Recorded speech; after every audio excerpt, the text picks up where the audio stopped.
તો મિત્રો સ્વાગત છે તમારું આપણી YouTube channel travel with Dhiren સોલંકીમાં। તો હું મિત્રો આજે આવ્યો છું મહાશિવરાત્રી મિની કુંભ મેળામાં અને જે સીતારામ મઢી એટલે કે સીતારામ બાપુની જે મઢી છે ત્યાં અને ત્યાં વિશાળ એક અન્નક્ષેત્ર આવેલું છે એની મુલાકાતે, જે રોપવેની એકદમ બાજુમાં જ આવેલું છે। ત્યાંના આપણે એક સેવક છે તેમની પાસેથી આપણે આ જગ્યા અને જગ્યામાં શું પ્રભાવ છે એ એમની પાસેથી જાણીએ અને જે બાપુ છે તેમની પાસેથી થોડાક આશીર્વચન પણ આપણે સાંભળશું। તો આપણી સાથે અહીંયા જગ્યાના સેવક છે એમની પાસેથી થોડુંક આપણે આ જગ્યા વિશે માહિતી મેળવીએ। સીતારામ બાપુની જગ્યા છે, રોપવેની બાજુમાં છે। અહીંયા સીતારામ બાપુ વર્ષો પહેલાં તપ કરી ગયા અને ખૂબ એનો ચમત્કાર છે અને બહુ એને સેવા કરી અને વર્ષોથી અહીંયા ટુકડો ચાલુ છે અને અત્યારે પણ શિવરાત્રિ મહોત્સવમાં 365 દિવસ અન્નક્ષેત્ર ચાલુ છે। બહુ બાપુની દયા છે। હાલમાં અત્યારે મુન્ના બાપુ છે ગાદીપતિ, એ પણ સેવાનો બહુ લાભ આપે છે અને બહુ સારું કાર્ય છે। તો આપણે ચાલો મુન્ના બાપુના દર્શન કરીએ। તો દર્શક મિત્રો મારી સાથે જોડાયેલા રહેજો, આપણે જે અહીંયા જે અત્યારે ગાદીપતિ જે મહંત છે એમના દર્શન કરીએ। અને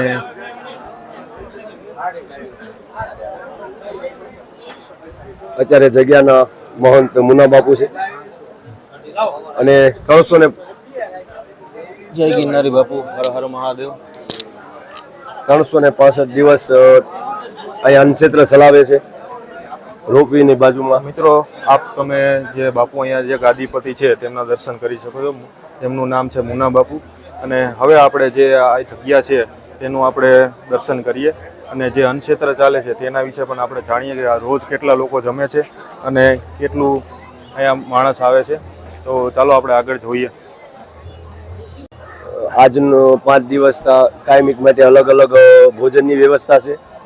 આજનું ભોજન શિવરાત્રિ જે ઉપવાસનું ભોજન છે તેમાં મઠ્ઠો છે, પૂરી છે, શાક સૂકી ભાજી છે અને કઢી ભાત છે।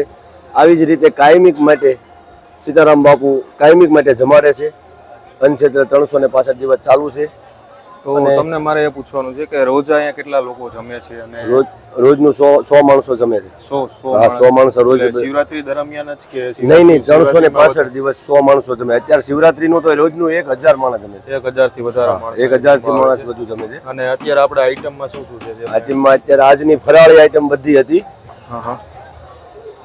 તેમાં આપણે આઈટમમાં મઠ્ઠો જમાડી છે, મઠ્ઠો છે, પછી ફરાળી પૂરી છે, સાદી પૂરી છે, સૂકી ભાજી છે, ભજીયા છે, ચટણી છે અને સાથે કઢી ભાત છે।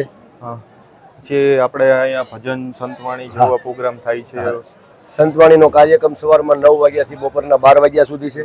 બપોર પછી 3 વાગ્યાથી 6 વાગ્યા સુધી છે। સાંજે 7 વાગ્યે પાછો હરિહરનો હાથ પડે છે। સવારે બપોરે 12 વાગ્યે પણ હરિહરનો સાથ પડે છે। અને આપણે જે સીતારામ બાપુ છે તેમના વિશે તમે થોડુંક જણાવો અમને, અમારા દર્શક મિત્રોને। સીતારામ બાપુ અહીંયા કઈ રીતે આવ્યા હતા અને કઈ રીતે તપસ્યા કરી છે? સીતારામ બાપુ આજથી 50 વર્ષ પહેલા અહીંયા આવેલા અને અહીંયા એક નાની એવી ઝૂંપડી બાંધી અને ગિરનારની સામે તપ કરેલું અને પછી એને લાગી કે આ જગ્યા બહુ વિશાળ છે અને જગ્યા સારી છે એટલે એને વર્ષો સુધી અહીંયા તપ કર્યું અને છેલ્લે એને દેહ પણ અહીંયા જ છોડી દીધો। એ બાપુની સમાધિ છે અહીંયા બાજુમાં અને ગોમતીદાસ બાપુ આવ્યા તે પણ અહીંના મહંત હતા। એને ડાકોરની જગ્યા મળી, પછી ડાકોર વયા ગયા, એ હયાત નથી। અત્યારે હાલમાં મુન્ના બાપુ ગાદી સંભાળે છે અને કાયમિક માટે ટુકડો ચાલુ છે। આપ અહીંયા કેટલા સમયથી સેવા આપો છો? હું આવું છું, પહેલા મારા પપ્પાની બધા આવતા, હું આવું છું એને 15 વર્ષ થયા। 15 વર્ષ પહેલા મારા પપ્પાની તો વર્ષોથી આવતા। તો તમે આવો છો આટલા વર્ષથી, તો તમારા પપ્પા પણ પેલા આવતા? હા। તમારા પપ્પા અથવા તમને કોઈ આ જગ્યામાં એવો કોઈ ચમત્કાર લાગ્યો કે એવું કોઈ અનુભવ થયો કે કોઈ ભગવાન છે એવી અનુભૂતિ થઈ હોય એવું કોઈ ચમત્કારમાં દાખલો હોય તો? ચમત્કાર તો અમે જ્યારથી કરિયાણું લઈને આવીએ છીએ, બધી જે કાંઈ વસ્તુ જમાડવા માટે લઈને આવીએ છીએ, પછી અમારું 5 દિવસ ખૂટતું નથી। એટલો બાપુનો ચમત્કાર છે। અમારે કોઈ જગ્યાએ પછી વચ્ચે લેવા જવાનું થતું નથી। પૂરેપૂરું 1000 માણસ જમે તો 5 દિવસનું 5 પૂરેપૂરી સાક્ષાત અન્નપૂર્ણાની હાજરી છે। તો મિત્રો હવે આપણે આગળ જઈએ અને જે સીતારામ બાપુ છે તેમની મઢીના આપણે દર્શન કરીએ, જે એમની સમાધિ છે તેમના પણ આપણે દર્શન કરીએ। અહીંયા સીતારામ બાપુની સમાધિ આવેલી છે, બાજુમાં મોહનદાસ બાપુની પણ સમાધિ આવેલી છે તેની બાજુમાં કાળ ભૈરવ દાદા છે, સાક્ષાત અત્યારે આશ્રમની અંદર સાક્ષાત હાજરી આપે છે. બિરાજમાન છે. હા, કે કોઈને 5 દિવસની અંદર એક કાંકરો પણ વાગતો નથી કે કીડી પણ કવડતી નથી, એટલું કાળ ભૈરવ દાદાનું અને રક્ષક તરીકે ગુરુ મહારાજની એટલી દયા છે અત્યારે. અને બધા સેવકો શાંતિથી ભોજન કરે છે અને આરામ કરે છે અને 5 દિવસ મેળામાં ભક્તિભાવનો લાભ લે છે. ભક્તિ ભોજન અને ભજનનો સંગમ થાય છે અહીંયા.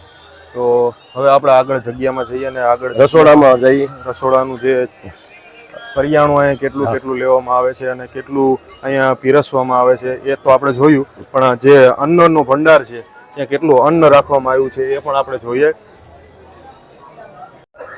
તો મિત્રો આપણે આવી ગયા છે જે સીતારામ બાપુની મઢી છે ત્યાં રસોડા વિભાગમાં, અને આપણે રસોડા વિભાગની મુલાકાત લઈએ આપણે એમના જ સેવક સાથે, જે આપણને રસોડા વિભાગનો પરિચય આપશે કે અહીંયા શું શું બનાવવામાં આવે છે અને કેવી રીતે બનાવવામાં આવે છે.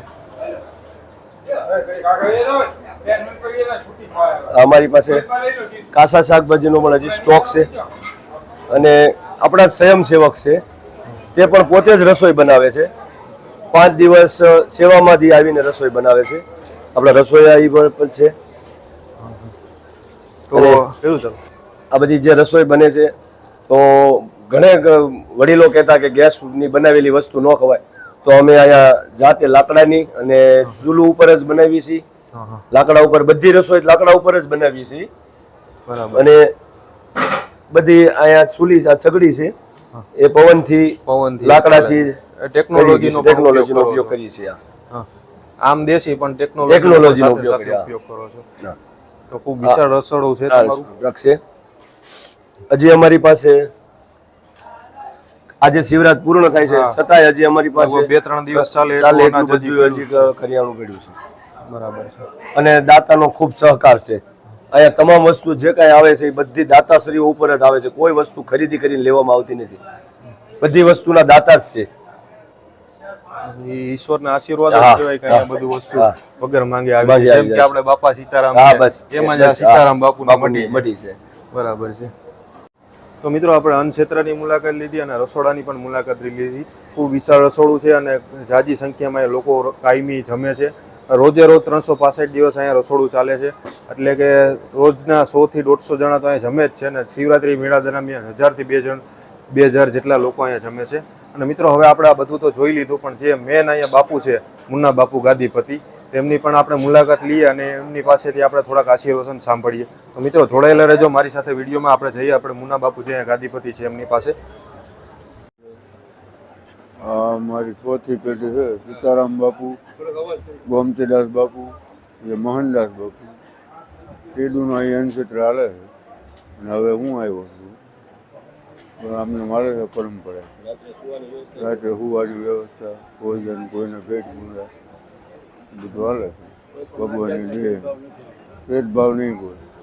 ગિરનારી મહારાજ દિયા છે હાલે છે. પરંપરા આપવાનું.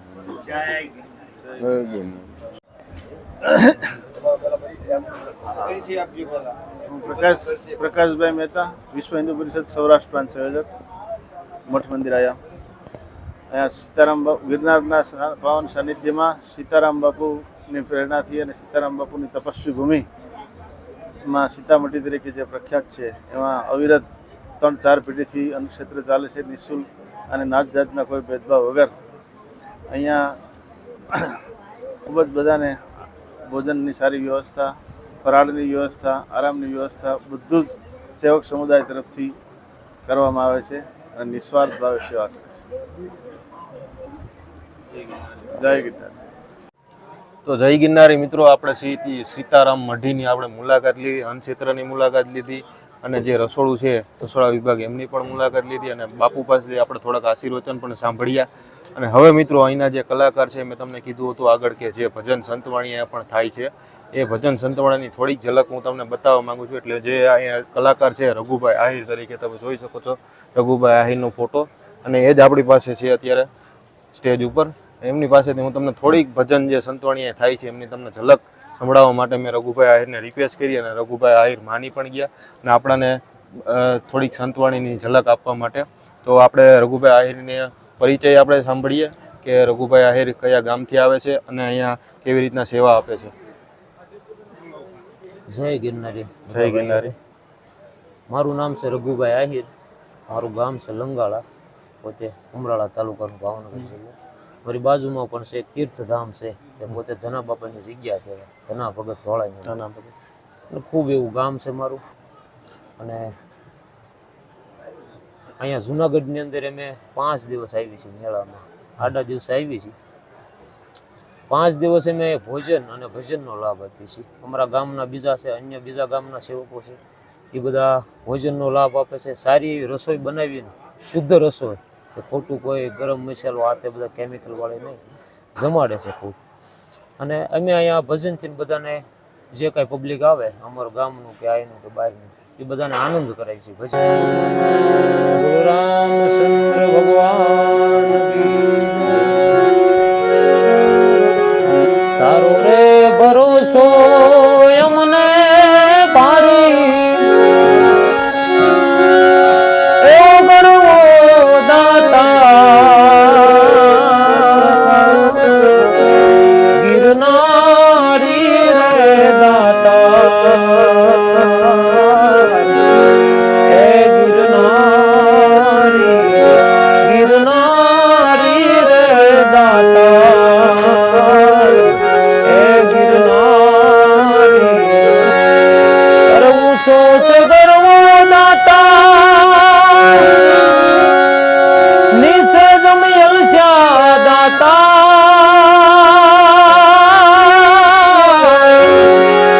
ઊંચો છે ગરવો દાતા,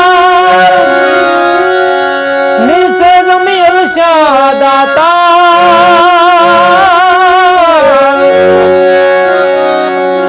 વચમાં ભમે છે સર ભારી, એવો ગરવો દાતા ગિરનારી રે દાતા,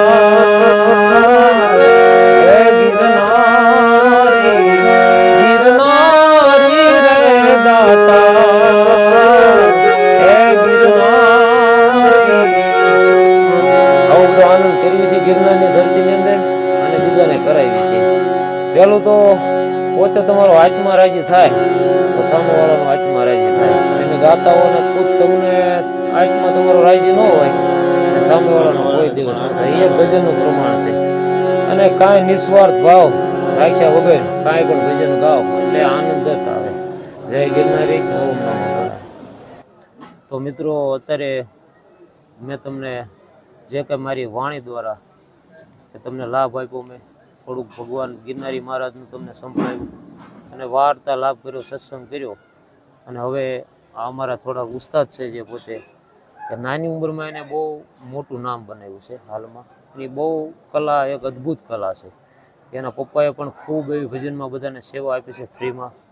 આ એનું ફળ છે બધું. નાની ઉંમરમાં બહુ સારું વગાડે છે. તો બધું કે પોતે હાલમાં ઉમરાળા તાલુકા રહે છે, ભાવનગર જિલ્લાનું.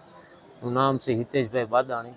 અને કલા ક્ષેત્રની અંદર ખૂબ અત્યારે નાની ઉંમરમાં એનું તબલા બજાવવામાં, ઉસ્તાદમાં સારું એવું નામ છે. અમારા હિતેશભાઈ બાદાણી મારે સંગત કરે છે.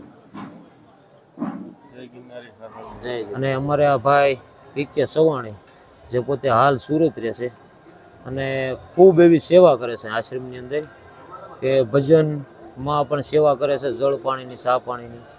અન્ન ક્ષેત્રની અંદર પોતે પણ કાંઈ પણ કામ હોય તો ખૂબ સેવા આપે છે.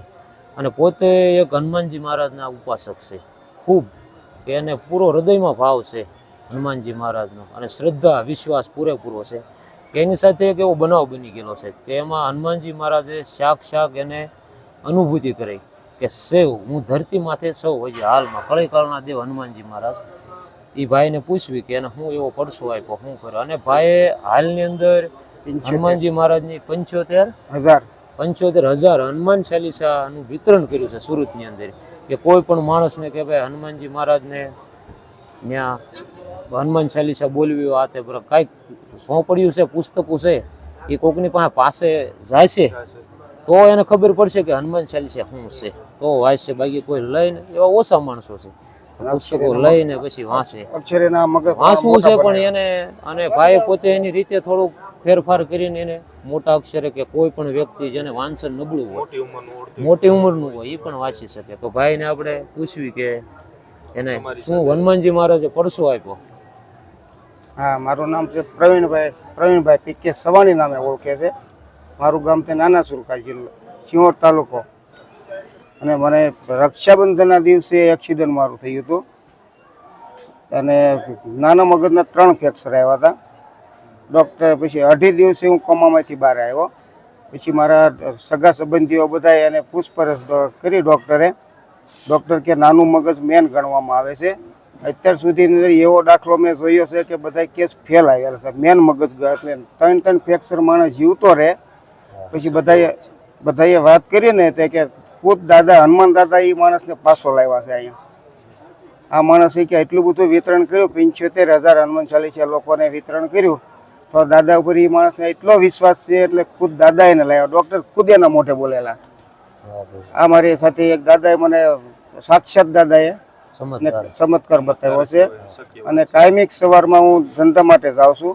મારા ઘરે દાદાનો ફોટો છે. દાદાને હું પગે લાગીને જાઉં, કાયમિક માટે દર્શન કરીને જાઉં. અને સાંજ સવાર હનુમાન ચાલીસા બોલું. લોકોને બધાને હું કહું હનુમાન ચાલીસા સાંજ સવાર વાંચજો, દાદા પર વિશ્વાસ રાખજો. દાદા ખુદ તમને દાદા તમારી સાથ આપશે, સાથે રહે. મને અનુભવ થયો એટલે લોકોને હું બધાને કહું છું. અને દાદાની સામે હું કાયમિક માટે જોઉં. દાદા મને છે આંખની અંદર મને નજરે હું પાડું છું. આંખ છે પટકાય અને મોઢું મલકાય પછી મારા ઘરેથી હું ધંધા માટે કાયમિક માટે જાઉં છું. હું નજરે જોઉં છું મારો દાખલો ખુદનો. લોકોને હું કહું છું તમે વિશ્વાસ હનુમાન દાદા ઉપર રાખો અને તમને પણ દાદા ખુદ તમારી સાથે આવશે. તમે ઓળખતા શીખો તો. જય હનુમાન દાદા. જય શ્રી રામ.